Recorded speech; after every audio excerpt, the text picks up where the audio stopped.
The challenge you are about to witness is real. I'm Joyce Mason, and I'm married to my daughter's ex-husband. I'm Dan Hanks. In 1977, I faked my own death and disappeared for 15 years. One of these people is telling a verifiably true story. The other is a talk show wannabe who is lying through his or her teeth just to get on television. The responsibility of a journalist is to search for the truth. Therefore, into this arena we bring noted newsman Jerry Nachman. His 25 years of experience has led to this newest challenge to determine truth or tabloid.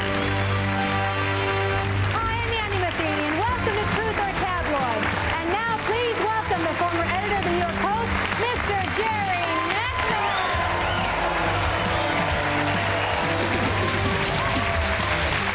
Very strong lips. Enough touching. Yeah.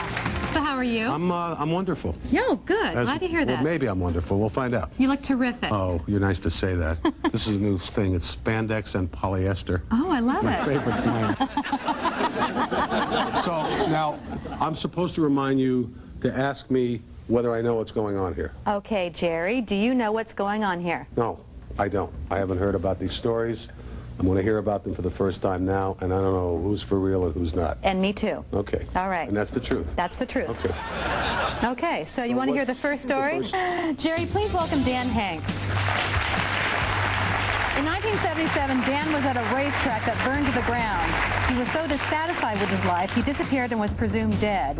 He took another identity and lived for 15 years before finally resurfacing. Say hi to Dan. Hi, Dan. He's now resurfaced. What racetrack? Cherry Hill out in New Jersey. Right. Why would the burning down of the racetrack cause you to want to end your life officially? Oh, the burning down of the racetrack had nothing to do with it. It was a coincidence. I was kind of up to my neck in debt. Right. I was in a marriage that I had been forced into. I got married a couple of years before this. And forced kind into? Of a shotgun wedding. I got a girl pregnant and got forced into a marriage I didn't want. What line of work were you in? I was an auto mechanic. And I was gambling a lot, was drinking a lot, and I was at the racetrack one day trying to make up for some cash that I had lost. And in fact, it was April 14th. It was the day before income tax was due, and all these things were hitting me at the same time. You didn't have a good day at the track. I didn't have a good day. Well, I had maybe $600 or $700 on me, and it was late in the afternoon, about the 6th race, and this huge fire broke out. It was at the up where they serve food in the kitchen and all that, and pretty soon it was just engulfing the whole track. So how were you able to stage your death? It wasn't like I planned it. I mean, everybody was running for their cars in the parking lot, and it was just going crazy. And as I'm getting to my car, it just suddenly hit me. Hey, this is my opportunity. So how did you do it? And I left the car in the parking lot, walked out with the rest of the crowd, got on a bus and disappeared. And I just... But Dan, you watch Quincy, you watch Columbo. You didn't leave your teeth in there for them to find. You know, or chop off your arm and leave a bone or a fingerprint. Well, the fact is, and I don't know about the other 3 people, but the fact is that 4 people are totally unaccounted for that they never found any remains for, because it was a pretty devastating fire, and there are fires that, you know, that are that complete. Did you communicate with anyone in that period of time you were off the radar screen? The only person I talked to was my mother. I let my mother know. I came out to California, and... Did your wife attempt to have you declared legally dead? She eventually did have me. How long does that take in New Jersey? I think it's 7.5 years. Did she collect on your insurance, or didn't have any insurance? You didn't have any. So. And what about, weren't you worried about at some point you might be fingerprinted or recognized or anything?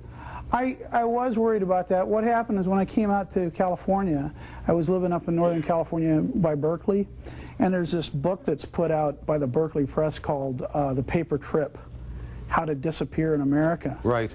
And I stumbled across this book, and it basically told you how to get a new identity. And so I went to a graveyard, found somebody that was about the same age as I, or would have been about the same age as I am, who had died as a child, and assume that identity. You applied for that person's birth certificate? Needless to say, I've lived a really clean life so that I wouldn't be fingerprinted. Even if I was, I don't think there's any problem, because unless you're wanted for something. And you had not been fingerprinted in your first life? Oh, I had been fingerprinted, but only in the military. Right. I mean, I hadn't, but I wasn't wanted for anything. What made you come back? Well, about 2 years ago. About 2 years ago, I met this girl that I really, really had feelings for and wanted to marry. And before I asked her to marry me, I just thought, I didn't want something coming out of my past. So you came clean both with her and the authorities? Well, I came clean with her, and I wasn't really planning on coming clean with the authorities. I just wanted her to know. And she told me that before she'd marry me, that I would have to Any questions? Make it public. Whoa. Stand up. Get him. What did your mother say about your grandbaby? Did she have a grandbaby, or she didn't care to see her? My mother didn't care for this woman at all, and she totally understood why I was doing it. Yes. What became of the ex-wife and the child? The ex-wife. Ex-wife. You never got divorced. Well, you mean the widow lady? The widow remarried about 6 years ago, and the child's still with her, and I have since been in communication with him in the last 2 years. Which marriage is legal, yours or his with her?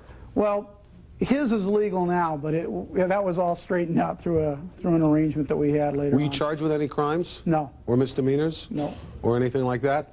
Yes. About your daughter, do you have a relationship? Oh, well, do you have a relationship with him? I mean, how does he feel?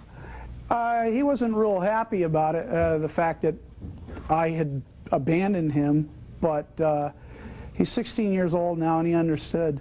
Yes, could you stand up, please? Now that you've come clean, is your girlfriend still around? My current girlfriend? Yes. She's backstage.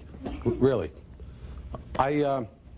You said you were in the military. What branch of the military? I was in the Navy. What was your rank? I was a medic, a Navy medic. What rating? I mean, first. I was an E4. E4. When I got out, I was an E4. Okay.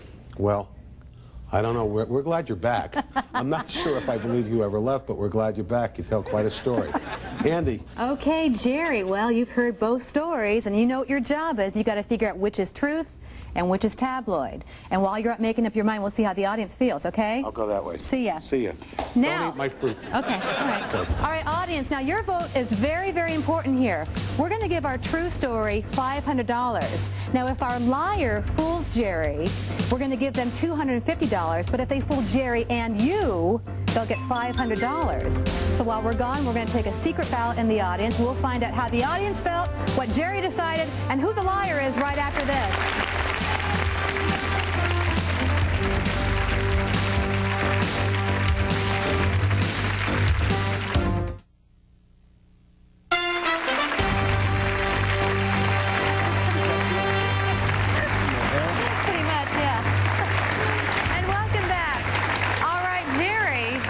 The moment of truth, as they say. So I'll tell you how the audience voted, but first, what did you come up with? Well, it was very tough because this was a double whammy. They were very good storytellers, and yet both stories were preposterous. So I didn't know whether to believe them both or disbelieve them both. At first, I had a real problem with Dan's story because it's really kind of tough to disappear. And I watched Columbo, and I believe Quincy. I mean, they're looking for teeth in a fight. So what if a racetrack burned down? But he really knew a lot about how to disappear and knew the book and all of that. I looked at Joyce and Chrissy, and they look like they're related. They have the same nails, they have the same eyes. But this is what finally did it for me. Brian said that he was a pretty serious religious guy. And I just got a sense that if you're this is not exactly Fred Astaire and Ginger Rogers with martinis and cigarette holders. And I just had the sense that if his beliefs were that strong, the taboo against doing this, even though it's not illegal, would have been unacceptable. The vote is going to Dan. I think he was telling the truth. I think they weren't telling the truth. And if I'm wrong, I'm not going to be that surprised. Okay. Now, this is really, really interesting. Really, really? Really interesting. Why? Because 61% of the audience disagreed with you. Right. I happen to agree with you, all right, but they didn't. Who disagreed with me? Who disagreed with me? Everybody disagreed with me. Can you stand up? Love your beeper. Thanks. What? Well, he said that he was a medic in the Navy. Right. I know that in the Navy, they're corpsmen. They're not medics. Very interesting. Were you in the Navy? No, he was. Oh, just because he told you that couldn't be so? Yeah. Terrific. That's good enough. Let's bring in the grand jury and indict this guy because her boyfriend said no. And she's in short shorts and a beeper. I don't believe her. I stand by my decision. Okay, does everybody want to find out now? Yes. Okay, it's time to find out which is truth and which is tabloid. Wow, we got fooled. Okay. Come on down here. Were you in the Navy? I was a medic in the Navy. Are there medics? Or If they're attached to the Marine Corps, they're medics. I see. And I was an E4 medic in the Navy. So you didn't disappear, though? No. Who are you? I'm a private investigator. Well done. Is your name Dan? Yeah, my real name's Dan. Okay. You a guy? Yes, I'm a guy. Okay, fine. Hold it a minute. Andy? I am dumbfounded. We'll be back to talk to our true story right after this.